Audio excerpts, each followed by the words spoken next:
7th place was Trophy Rally entrant Bob Seaman. We can expect Bob to move up to the full championship next season in his Milner, as he now has enough signatures to upgrade his licence.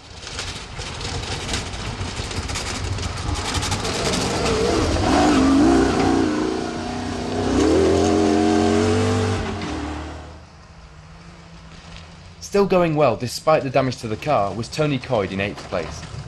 We caught up with him to ask him about his day one exploits. Tony, what happened to the front of the car? Well, yesterday morning on the first run, we jumped out of a rut and hit a small sapling type tree which managed to pull the wing off. And then on run 3 we managed to hit a humongous tree which managed to smash all the front of the chassis in.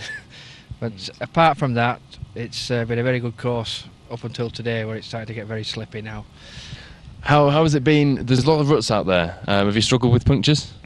I've been fairly fortunate really. I've only had one puncture up to now, but we are more car sympathetic than the top runners, so we are slowing down a bit where the rocky bits are, trying to preserve the tyres.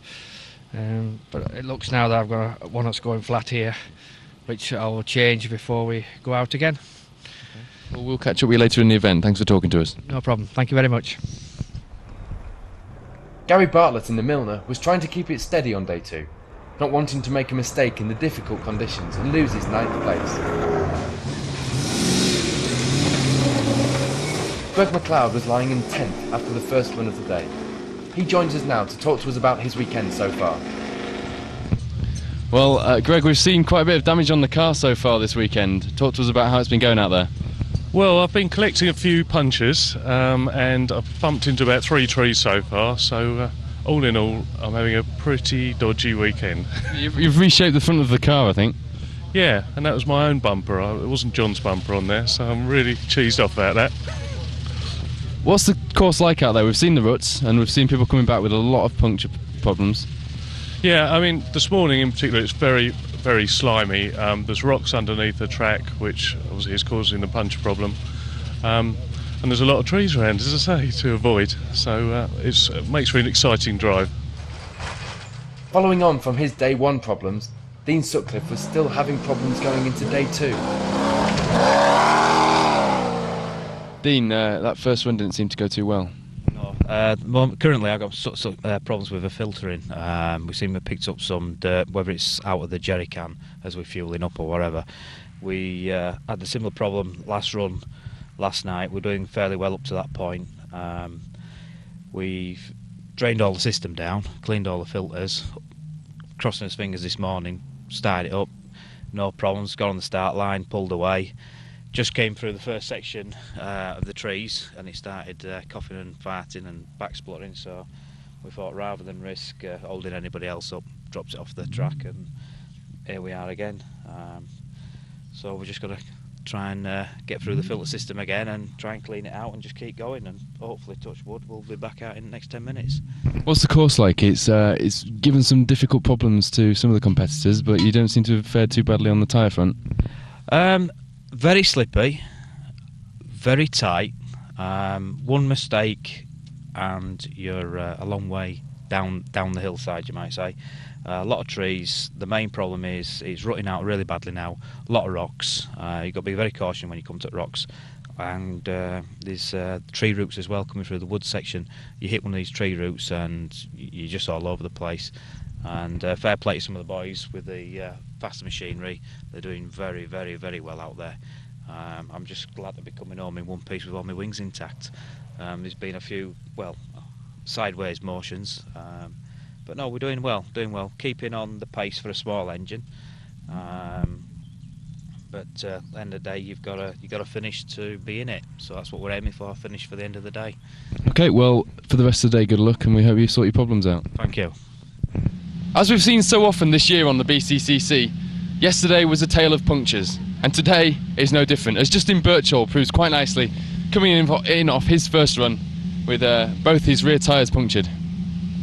We'll see if we can grab a word with Justin. It's a difficult event so far. It's the tyres are not holding up too well. No, it's costing me a fortune in tyres to this one. I've done 6 brand new tyres. I've just put on 2 BFGs with B lockers, thank goodness, because I wouldn't have got round. I got one puncher just in the first half mile, and then the second were about halfway around, weren't it, Ross? Yeah. So what's the problem? What's happening out there? The course is changing all the time. There's no margin for error. You're in such a tight track, and you're in the lines, and once the car's gone through, the track's changing. There's more new sharp boulders coming out, and you're seeing them at the last minute, and it's challenging.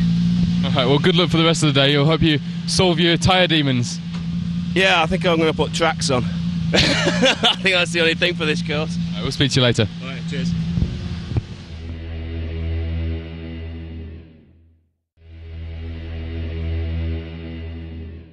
Last round, you may remember we caught up with the students from Bridgend College who started to get into the sport with a Freelander.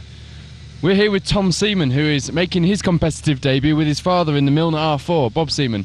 Tom, this is a bit of a change from the books when we've seen you in the paddock for the rest of the year. Yeah, it certainly is. It's great fun. I wasn't expecting this. I was 16 yesterday, and one of my presents was a licence. So fantastic, and a race suit. Yeah, I've actually borrowed this one, but I think I'm going to be getting one, so it'll be great.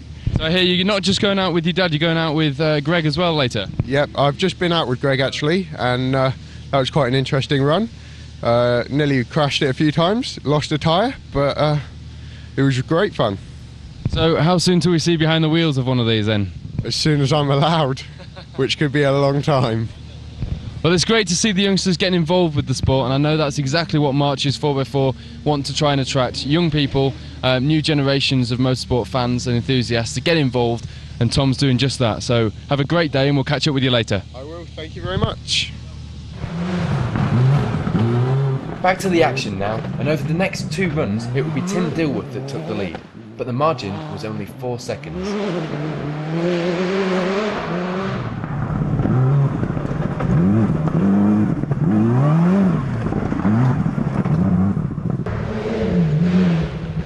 Richard Kershaw was still going well, now back down in 2nd place, but pushing Dilworth on every mile.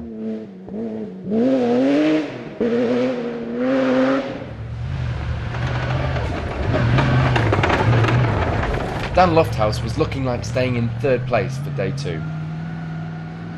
Moore lost time on run 9 with a puncture, followed by a stall at this hairpin, adding to his tally of problems over the weekend. Luckily, he was far enough ahead of 4th place to keep his position.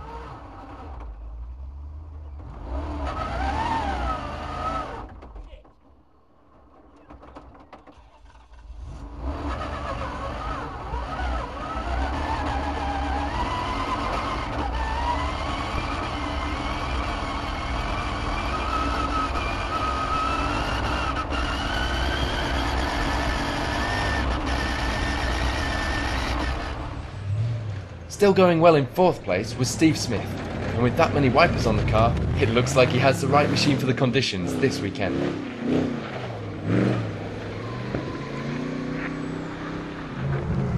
No change in 5th place, and Ian Bartlett in the 3M206 was still going strong, but the gap behind was being closed up by Phil Ibbotson in the Metro 6R4 Evo.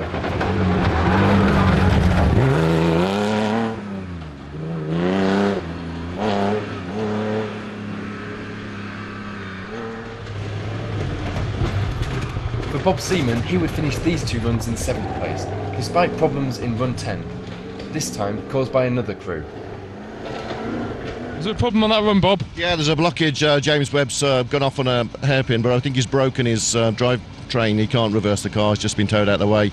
No way past him. Everyone's all right? Oh, everyone's fine, absolutely. Just slightly embarrassed, I think. You know. So what happens? You all get a maximum in that situation? It was they'll average the time, probably the last run we did and the next run we do, so that we don't get penalised for it. There's no way we can be given a maximum, you know, because it just wouldn't work.